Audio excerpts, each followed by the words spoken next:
ದೇಶ ವಿರೋಧಿ ಘೋಷಣೆ ಕೂಗಿದ ಆರೋಪದಡಿ ಮಹಿಳೆ ಅರೆಸ್ಟ್ ಆಗಿದ್ದಾರೆ. ಜೈ ಬಾಂಗ್ಲಾ ಅಂತ ಹೇಳಿ ಘೋಷಣೆ ಕೂಗಿದಂತಹ ಮಹಿಳೆಯನ್ನ ಹೆಬ್ಬಗೋಡಿ ಪೊಲೀಸರು ಬಂಧನ ಮಾಡಿದ್ದಾರೆ. ಆಕೆ ಪಶ್ಚಿಮ ಬಂಗಾಳ ಮೂಲದವರು, ಸರ್ಬಾನು ಖಾತೂನ್ ಅನ್ನೋದು ಗೊತ್ತಾಗ್ತಾ ಇದೆ.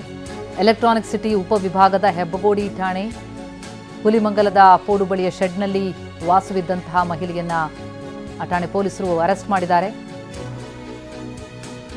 ಭಾರತ್ ಮಾತಾ ಕಿ ಜೈ ಎನ್ನುವಂತಹ ಘೋಷಣೆಯ ಸಂದರ್ಭದಲ್ಲಿ ಈ ಮಹಿಳೆ ಬಾಂಗ್ಲಾ ಪರವಾಗಿ ಜೈಕಾರ ಹಾಕಿದ್ದು, ಆ ವಿಡಿಯೋವನ್ನು ಆಧರಿಸಿ ಪಶ್ಚಿಮ ಬಂಗಾಳದ ಈ ಮಹಿಳೆಯನ್ನ ಬಂಧಿಸಲಾಗಿದೆ. भारत माता की आप बोलो भारत माता की चलो भारत माता की जय बांग्ला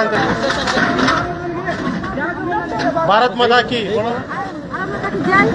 क्यों जय बांग्ला बोल रहे हैं? जय भारत माता की आप बोलो भारत माता की चलो भारत माता की जय बांग्ला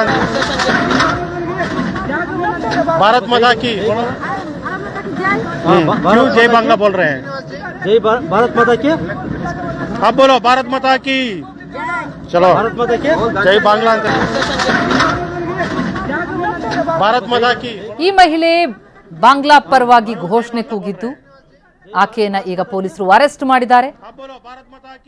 ಹೆಬ್ಬಗೋಡಿ ಪೊಲೀಸರು ಈ ಮಹಿಳೆಯನ್ನ ಅರೆಸ್ಟ್ ಮಾಡಿರುವಂತದ್ದು. ಈಕೆ ಪಶ್ಚಿಮ ಬಂಗಾಳ ಮೂಲದವಳು ಅನ್ನೋದು ಪತ್ತೆಯಾಗ್ತಾ ಇದೆ.